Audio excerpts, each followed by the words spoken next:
शहर का नाम था नूराबाद। ये शहर अपने बाजारों की रौनक, मस्जिदों की अजान और लोगों की ज़बानों पर रहने वाली एक बात के लिए मशहूर था। यहाँ रोजी कम है मगर हराम की मिलावट नहीं। नूराबाद के पुराने बाजार में एक साई की दुकान थी। नाम था उसका हसन बिन अयूब।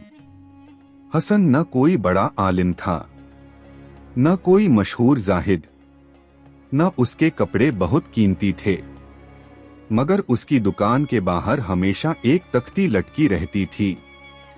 यहाँ वही गोश्त बिकता है जिस पर अल्लाह का नाम लिया गया हो। लोग इसे सिर्फ एक तख्ती समझते थे, मगर हसन के लिए ये उसकी जिंदगी का उसूल था। फजर की अजान और कसाई की सुबह। हर रोज फजर की अजान से पहले हसन की आंख खुल जाती।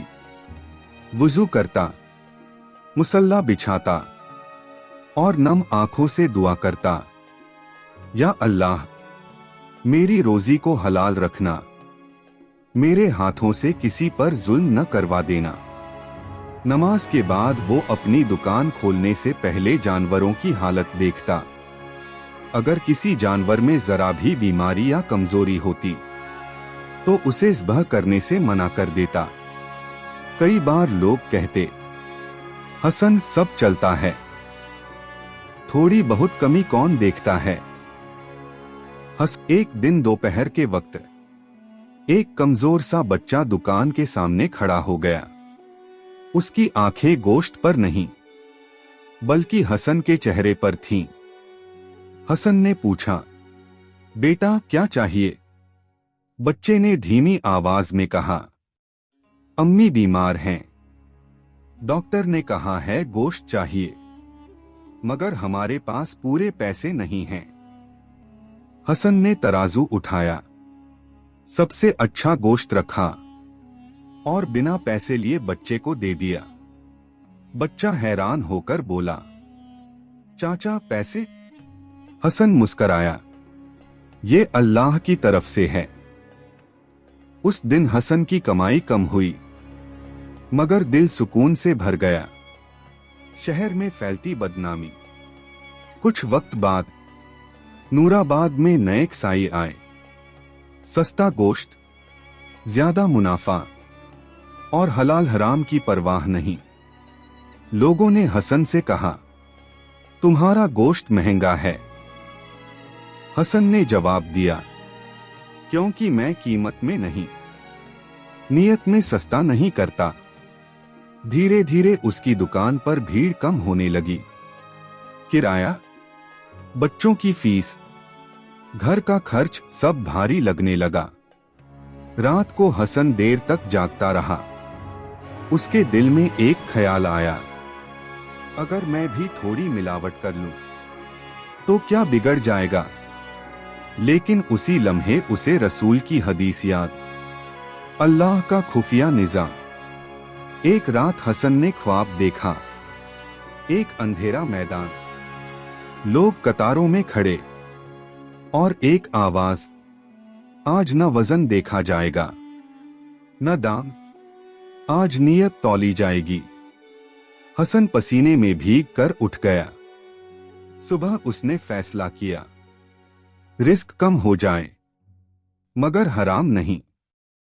उसी दिन शहर के सबसे बड़े ताजिर ने उसकी दुकान पर कदम रखा। शहर नूराबाद की गलियों में उस दिन कुछ अजीब सी सरगोशी थी।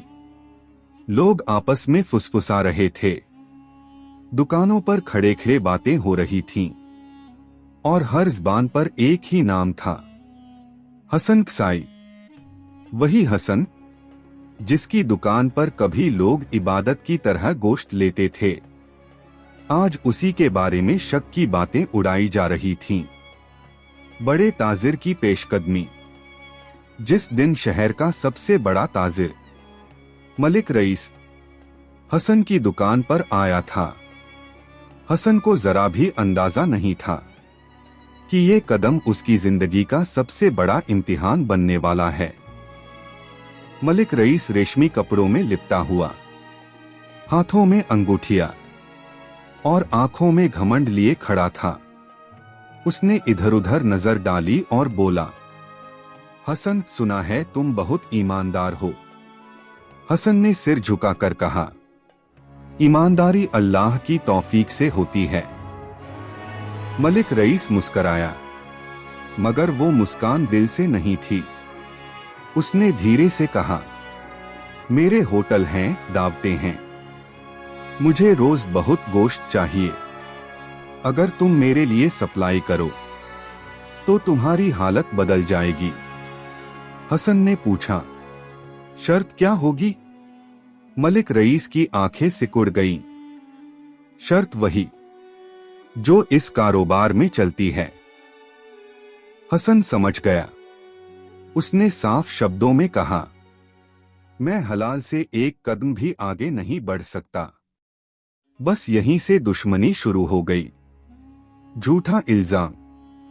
कुछ ही दिनों बाद शहर में अफवाह फैल गई, हसन मिलावटी गोश्त बेचता है। किसी ने कहा, उसके पास सरकारी परमिट नहीं। किसी ने कहा, वो बीमार जानवर ज़ब्ह करता है। यहां तक कि मस्जिद के बाहर भी लोगों ने बातें करनी शुरू कर दी।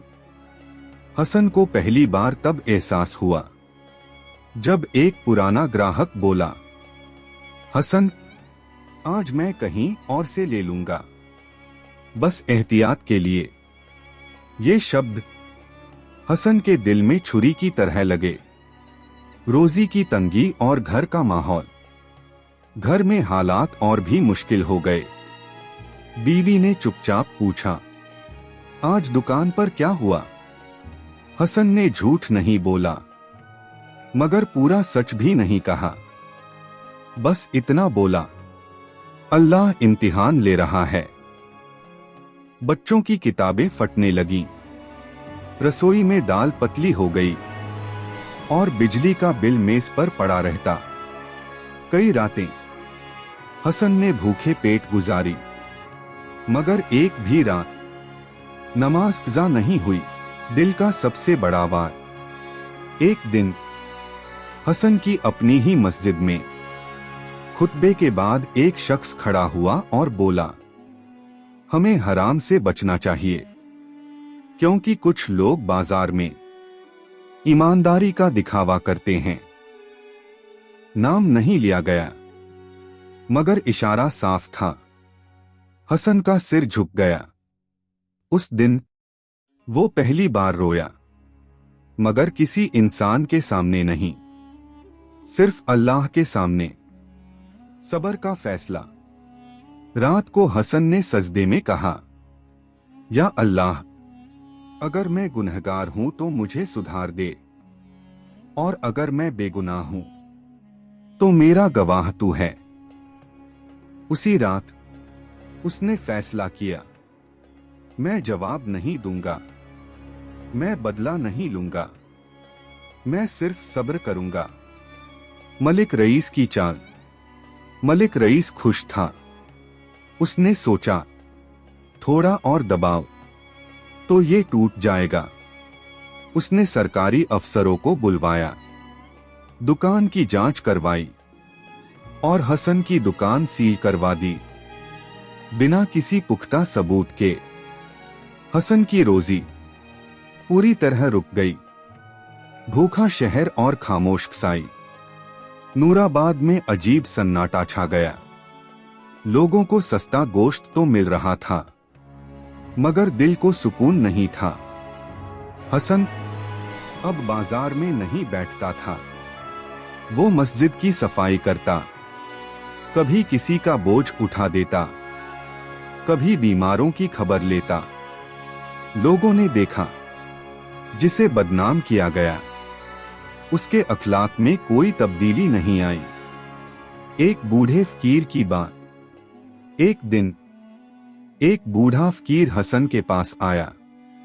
उसने कहा, बेटा, जब अल्लाह किसी को ऊंचा उठाना चाहता है तो पहले लोगों की नजरों से गिराता है। हसन की आंखें भर आईं। किस्मत करवट लेने वाली है। उसी हफ्ते शहर में एक बड़ा हादसा हुआ। मलिक रईस के होटल से कई लोग बीमार पड़ गए। डॉक्टर हैरान थे। जांच शुरू हुई और सच्चाई धीरे धीरे रोशनी में आने लगी। रिस्क के दरवाजे। हसन की दुकान दोबारा खुली, मगर अब सिर्फ नूराबाद ही नहीं, आसपास के शहरों से भी लोग आने लगे। उसकी दुकान पर लिखा था, गोश्त नहीं, एतबार बिकता है। मुनाफा बढ़ा, मगर घमंड नहीं आया। आखिरी इम्तिहान। एक दिन मलिक रईस ने जेल से चिट्ठी भेजी, अगर तुम मुझे माफ कर दो तो मेरी रिहाई आसान हो जाएगी। हसन ने चिट्ठी पढ़ी, मुस्कराया और जवाब लिखा, मैंने तुम्हें पहले ही माफ कर दिया था, अब फैसला अल्लाह का है। कहानी का पैगाम। हसन बूढ़ा हुआ, मगर उसका उसूल जवान रहा। लोग आज भी कहते हैं, अगर जानना हो कि हलाल क्या होता है तो हसन कसाई की जिंदगी देखो।